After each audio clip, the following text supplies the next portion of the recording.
तो हेलो दोस्तों एक बहुत ही इंपॉर्टेंट अपडेट आया रिसेंटली कि आरबीआई ने गोल्ड लोन की गाइडलाइंस जो है अपडेट की हैं स्मॉल बोरोर्स के लिए। सबसे पहले गाइडलाइंस कब से आएंगी? गाइडलाइंस आएंगी 1 अप्रैल 2026 से। और इसमें मेजर चेंज क्या किया गया? जो लोन टू वैल्यू रेशियो वो बढ़ा दी गई, यानी कि जब आप गोल्ड गिरवी रखोगे तो कितना परसेंट लोन आपको मिल सकता है। अब वो 85% तक सरकार ने अलाउ कर दिया। पहले वो कितना था? 75% था। और इसकी कैप क्या होगी, यानी कितने तक का लोन आप ले सकते हो, वो होगा 2.5 लाख रुपए तक का लोन है। तो ये चीज यहाँ पे आपकी लिमिट यहाँ पे ऐड की गई है। फिर 2.5 लाख तक के लोन के लिए आपको कोई भी क्रेडिट चेक या क्रेडिट इनकम, क्रेडिट अप्रेजल की रिक्वायरमेंट नहीं रहेगी।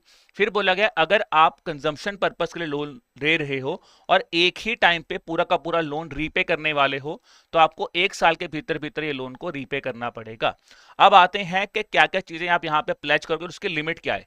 गोल्ड ऑर्नामेंट्स और गोल्ड कॉइन्स और सिल्वर ऑर्नामेंट्स और सिल्वर कॉइन्स यहाँ पे प्लेज किए जा सकते हैं। और पर बॉरोवर लिमिट है गोल्ड ऑर्नामेंट्स के लिए 1 किलोग्राम, गोल्ड कॉइन्स के लिए 50 ग्राम, सिल्वर ऑर्नामेंट्स के लिए 10 किलोग्राम और सिल्वर कॉइन्स के लिए 500 ग्राम है। फिर ये बोला गया दोस्तों, जब आपने अपना लोन रीपे कर दिया तो विद इन 7 वर्किंग डेज में आपको अपनी ज्वेलरी जो है वो वापस मिल जानी चाहिए। अगर नहीं मिलती है तो आपको 5,000 रुपया पर डे पे करेगा जो भी आपका लेंडर है।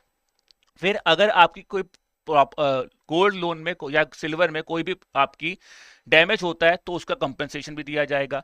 फिर दोस्तों बोला गया कि जो ऑक्शन प्रोसेस है उसको बहुत ही ट्रांसपेरेंट रखा गया। और यहाँ पे ये बोला गया है कि सबसे पहली बात है आपको एडवांस नोटिस देना पड़ेगा बोरोवर को कि हम आपकी जो चीज़ आपने रीपे नहीं किया है तो हम इस चीज़ को गिरवी रखने वाले हैं। दूसरी बात यह है 90% से ज्यादा मार्केट वैल्यू पे आपको उसको बेचना पड़ेगा। और अगर 2 फेल्ड ऑप्शन हो जाते हैं तो 85%, मोर देन 85% पे आपको रिजर्व प्राइस आपको रखना पड़ेगा। अगर बैंक ने पूरा जब चीज बेची और आपको कोई प्रॉफिट हुआ तो सरप्लस जो है दोस्तों वो आपको किसको रिटर्न करना है? To the customer.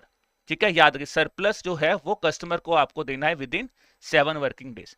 जो भी कम्युनिकेशन है उसको बोला गया बहुत ही सिंपल भाषा में रखना है, लोकल लैंग्वेज में रखना है। और अगर कोई बंदा इलिटरेट है तो उसके सामने एक विटनेस खड़ा करना पड़ेगा और फिर उस विटनेस के हिसाब से आपको उसको सारी टर्म्स एंड कंडीशन समझानी पड़ेंगी।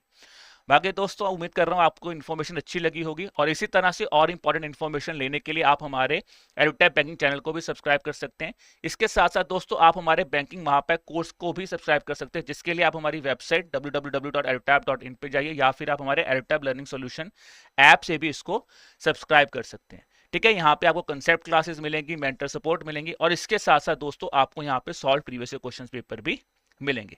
तो इसी तरह से और इन्फॉर्मेशन के साथ आपको आगे भी मिलते रहेंगे। तब तक के लिए मेहनत करते रहिए, पढ़ते रहिए। Bye bye.